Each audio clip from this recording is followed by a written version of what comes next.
Anda pernah nggak sih ngerasa udah punya rencana yang keren banget, tapi kok gagalnya gara-gara hal sepele yang nggak jelas? Nah, hari ini kita bakal bongkar satu konsep kuno dari Jawa yang ternyata bisa jadi jawaban buat masalah-masalah manajemen modern yang bikin pusing. Namanya ceto. Dan ini bisa jadi bakal mengubah total cara Anda memimpin.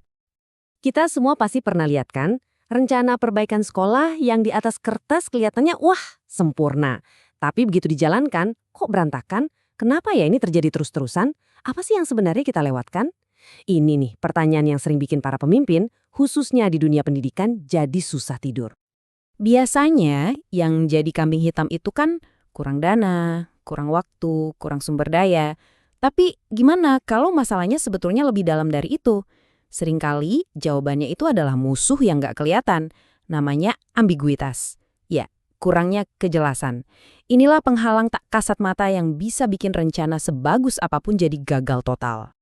Nah, buat mengatasi masalah modern ini, yuk kita coba tengok ke belakang ke sebuah kearifan kuno dari tanah Jawa. Mari kita kenalan dengan ceto. Jadi, apa sih ceto itu? Sederhananya, ini adalah sebuah nilai dari budaya Jawa yang artinya itu kejelasan mutlak. Semuanya harus terang benderang, eksplisit, nggak ada celah sedikit pun buat ragu-ragu atau salah tafsir. Pokoknya nggak ada yang namanya area abu-abu, hitam atau putih, jelas. Oke, ceto ini dibangun di atas 3 pilar utama. Pertama, tentu saja kejelasan. Ini soal kita tahu persis mau kemana tujuannya. Kedua, ada kepastian. Ini soal prosesnya. Gimana caranya kita mastiin semua bagian berjalan mulus. Dan yang ketiga, keterukuran. Ini soal hasilnya. Kita harus bisa lihat kemajuannya secara nyata, bukan cuma kira-kira. Oke, teorinya udah cukup. Sekarang, gimana cara kita menerapkan prinsip ceto ini ke dalam pekerjaan manajemen sehari-hari? Mari kita bedah langkah-langkahnya. Anda pasti udah nggak asing lagi kan sama 4 fungsi manajemen ini. Perencanaan, pengorganisasian, penggerakan, dan evaluasi. Nah, sekarang bayangkan ceto ini sebagai semacam sistem operasi yang menjalankan semuanya. Dia menanamkan kejelasan di setiap langkah, bikin semuanya jadi jauh lebih efektif. Kita mulai dari perencanaan ya. Tanpa ceto, tujuan kita mungkin bunyinya cuma meningkatkan kinerja guru. Samar banget kan? Apa artinya? Tapi begitu kita pakai ceto, tujuan itu jadi setajam silet. 100% guru akan menyelesaikan 2 siklus pengembangan profesional pada bulan Desember. Nah, jelas kan? Semua orang jadi tahu persis apa targetnya. Nggak ada lagi tuh yang namanya main tebak-tebakan. Lanjut ke pengorganisasian. Kalau nggak ada ceto, wah, biasanya peran jadi tumpang tindih, bikin bingung, bahkan bisa memicu konflik. Nah, dengan ceto, setiap orang punya deskripsi pekerjaan yang jelas, tertulis. Jadi semua orang paham betul apa sih yang diharapkan dari saya, dan saya bertanggung jawab ke siapa. Simple. Sekarang masuk ke tahap penggerakan atau actuating. Pemimpin yang ceto itu nggak cuma sekedar kasih perintah terus selesai. Nggak, mereka akan memastikan instruksi itu benar-benar dipahami, diterjemahkan jadi tindakan nyata, jadi tugas yang bisa dicek.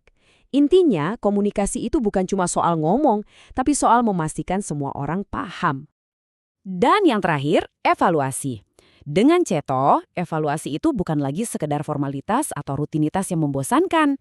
Ini jadi sebuah siklus yang powerful. Kita pakai instrumen yang jelas, kumpulkan data yang konkret, lalu bikin tindak lanjut yang terukur buat perbaikan terus-menerus.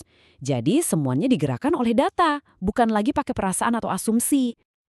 Oke, jadi apa sih hasil nyatanya kalau kita benar-benar menerapkan prinsip ceto ini?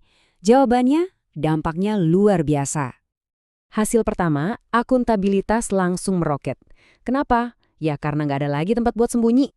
Kalau tujuan dan peran udah super jelas, tiap orang jadi tahu persis, oke, ini bagian puzzle saya. Dan mereka merasa punya tanggung jawab penuh untuk menyelesaikannya.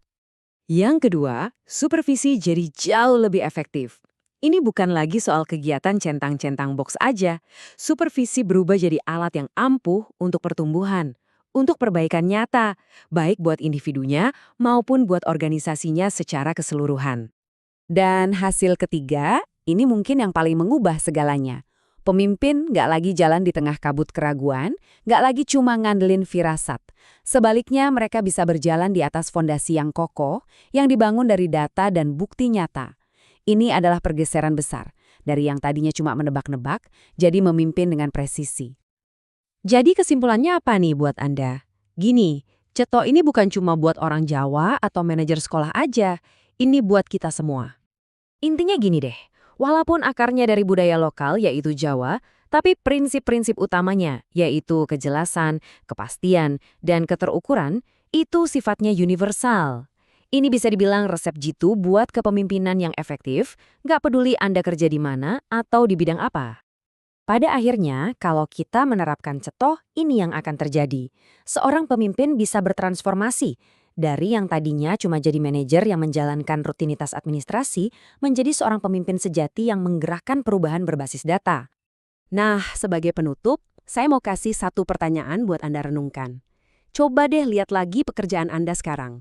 Kira-kira di bagian mana ya ketidakadaan ceto atau kurangnya kejelasan ini jadi penghambat terbesar buat kesuksesan Anda dan tim? Coba dipikirkan.